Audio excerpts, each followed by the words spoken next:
slumber party. Look! It's Rudolph! You're giving Rudolph my sugar! Yay! Rudolph, don't you? I can't wait for part 2. Story time with Rudolph. Berenstain Bear's slumber party. Yay! The slumber party! Yay! I love slumber Picking right up where we left off.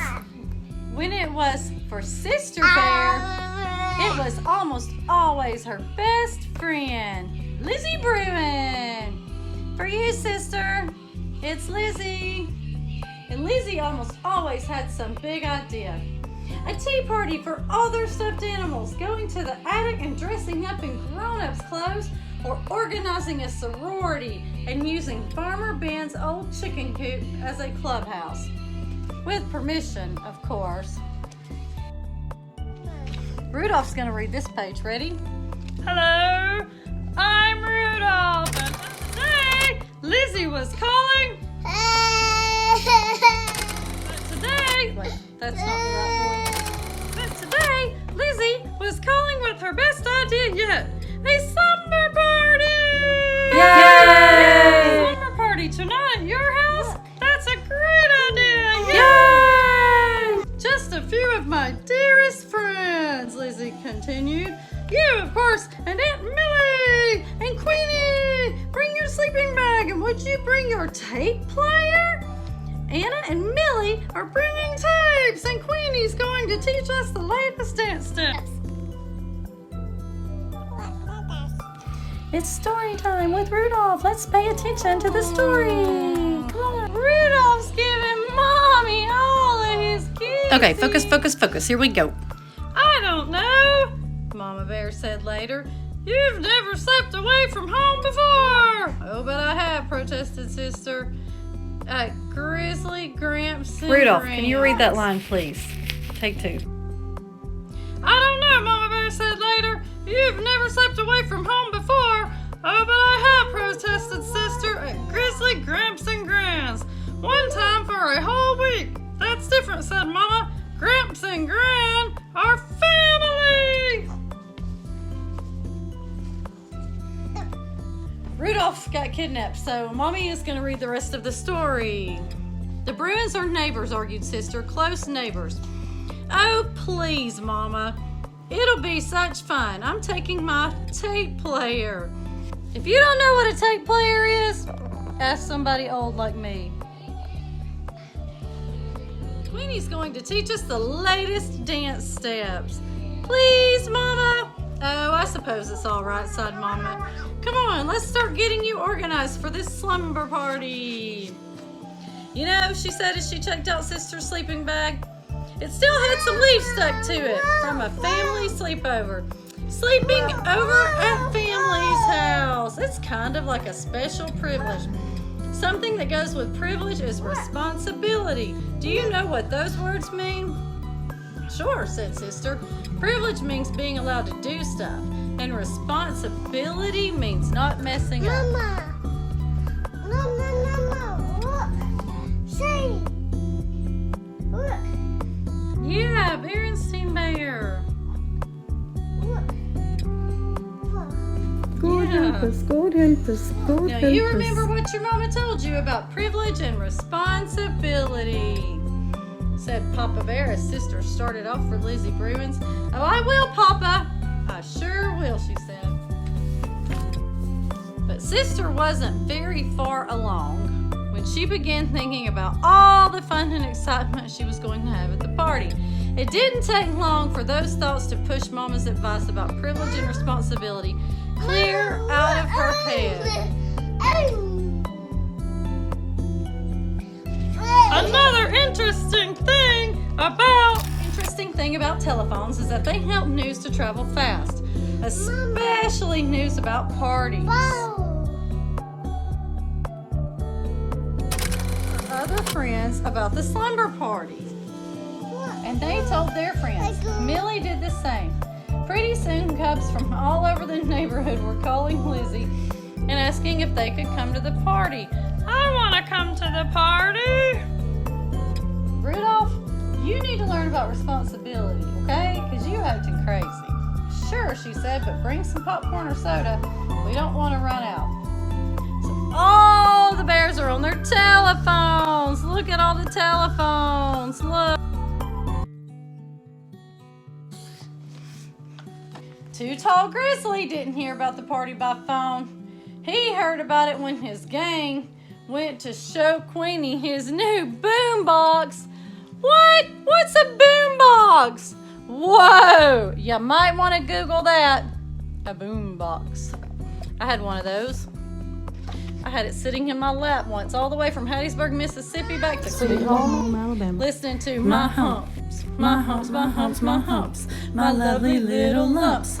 Check it out. My humps is what got me all these kids. My humps, my humps, my humps. My slumber party, he said to his pals. Sounds like fun. How are we going to get invited to a girls' party? Asked one of them. We're not going to get invited, stupid. Hey, it's not nice to call people stupid or call people names. We don't do that. Said Too Tall. We're going to crash. Boombox and all. Oh, excuse me, sir. What are you doing to my tripod? We cannot disturb her. Look. Oh, there's a little baby. Oh, yep, there's a baby. Oh, okay, okay, stop. Someone's got my tripod. Later, when the rest of the bear family had settled down for a quiet evening at home, Mama Bear sighed and said, I'm sure she'll be all right.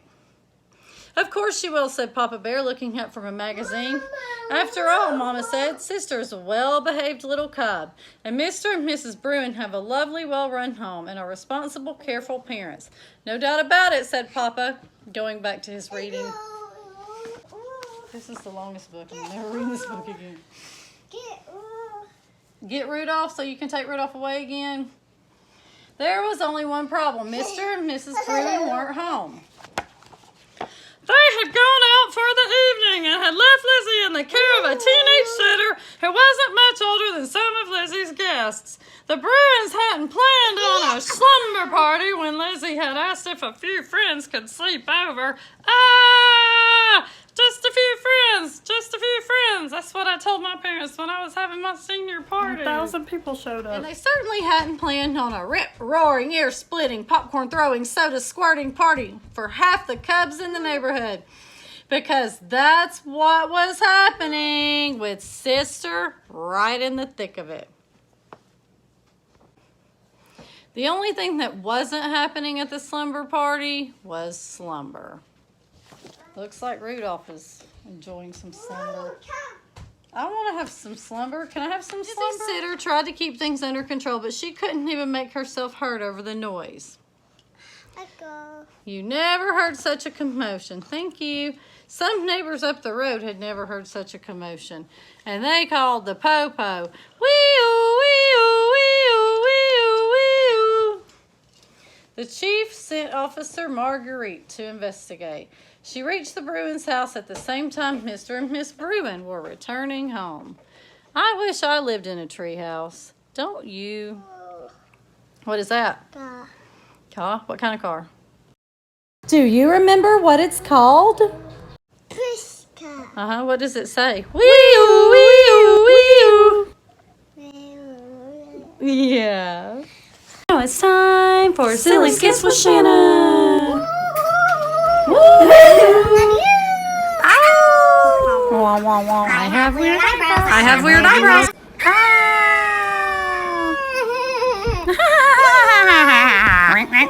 push me on this swing. Please, Mommy.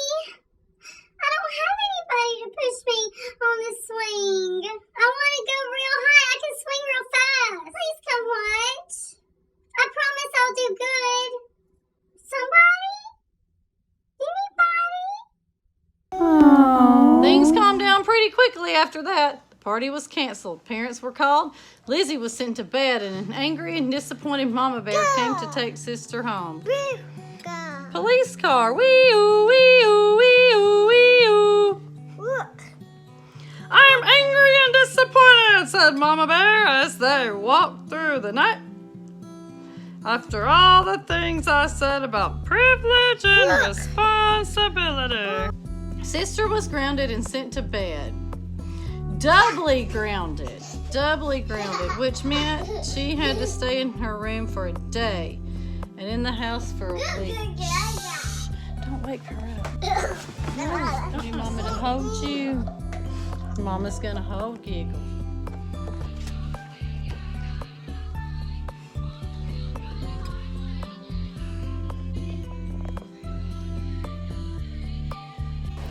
Thanks for watching part 2 of the Berenstain Bears Slumber Party with us. Be sure and subscribe to my channel and join us for more story time with Rudolph, story time with Muck Muck, and other daily shenanigans. I know it feels like a huge commitment, but go ahead and subscribe. It's not a marriage commitment. If you find you're not enjoying my content, you can unsubscribe later. I know what, said Lizzie, as full of ideas as ever. Let's make this a cleanup party. Let's not, said Sister. And if you don't mind, I don't want to hear the word party again for a long time.